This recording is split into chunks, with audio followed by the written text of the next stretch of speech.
Fala galerinha, Dominantes Online, Thiago Doninho aqui na área e hoje a gente vai continuar falando sobre espelhos planos. Bem pessoal, uma das coisas a qual a gente pode verificar quando a gente está diante de um espelho plano é que a gente tem algo que a gente chama de campo de visão. Não é porque a gente está diante de um espelho plano que a gente consegue enxergar totalmente o que está do outro lado do espelho, né? A posição a qual a gente tem os objetos e o observador, elas são primordiais para que a gente verifique se a gente vai conseguir observar um objeto ou não, ok? Bem, como que a gente resolve esse tipo de situação? Bem, eu gosto sempre de deixar bem claro que quando a gente está fazendo estudo desse tipo de situação, a gente está estudando a óptica geométrica, pessoal. Geométrica. Então, os fundamentos geométricos aqui, eles são primordiais, não é? Então, sempre que vocês precisarem de alguma forma dentro de uma questão analisar o campo visual criado por um espelho, percebam que vocês podem usar alguns métodos, como por exemplo, percebam que nesse desenho aqui eu coloquei o olho do observador e eu desenhei a imagem do olho desse observador. E aí, dentro de vários pontos que são distribuídos na nossa figura, eu traço uma linha que vai da borda da imagem do nosso observador, ou seja, ele vai do nosso observador até a borda do nosso espelho. E aí a gente prolonga esses raios, a gente prolonga esses raios para o infinito. E aí o que a gente vai caracterizar? A gente vai analisar se os pontos, se os objetos a qual a gente quer enxergar, eles estão inseridos dentro desses prolongamentos. Então, por exemplo, para essa situação demonstrada aqui, eu claramente percebo que o observador ele vai conseguir enxergar as imagens do objeto 3 e do objeto 4. Já os objetos 1, 2 e 5, eles estão fora do campo de visão desse observador. Perceba, pessoal, que ele consegue enxergar esses objetos por ele estar ali no mesmo lado, não é, desses pontos. Mas aqui eu estou caracterizando quais são as imagens que ele vai conseguir ver dentro desse espelho. Bem, uma outra relação que a gente precisa ter quando a gente fala sobre os espelhos é quando a gente associa mais de um espelho, não é?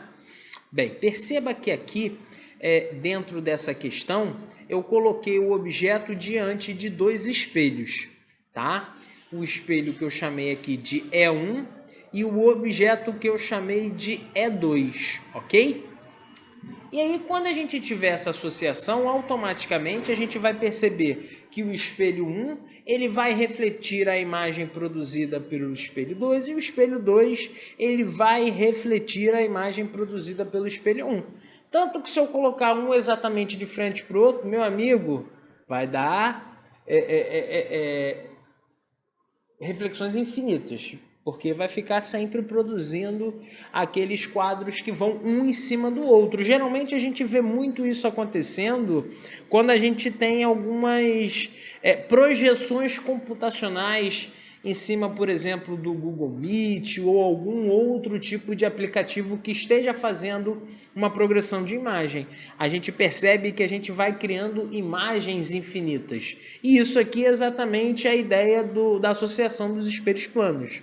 O que eu quero falar para vocês? O que eu quero trazer aqui para vocês, pessoal, é que as imagens produzidas para esse caso, elas podem ter um limite. Eu posso descobrir o número de imagens que vai ser produzidas por esse espelho, sempre analisando como que esses espelhos estão associados. Perceba aqui nesse desenho que eu representei para vocês. Nesse desenho que eu representei para vocês, a gente consegue trazer a ideia aqui que esses espelhos, eles têm entre eles um ângulo de 90 graus.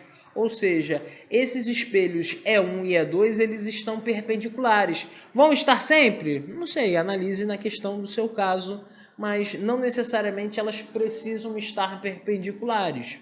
Mas, já que elas estão perpendiculares, quantas imagens a gente tem aqui? Vamos calcular. Bem, N, que vai ser o número de imagens, vai ser 360 dividido pelo ângulo que esses nossos espelhos têm. Nesse caso aqui, ó, 90 graus. E aí a gente vai subtrair o 1 depois da divisão. Dando aquela simplificada aqui, ó, eu percebo que o N nesse caso, ele vai ser 36 dividido por 9, 4. E 4 menos 1 vai me dar 3 imagens, que é exatamente o que está sendo demonstrado na nossa figura. Ok? Bem, galera, essa é uma das representações que a gente pode fazer em cima dos espelhos planos, ok? Tenha bons estudos e não esqueça de fazer os exercícios que estão na nossa plataforma. Até a próxima!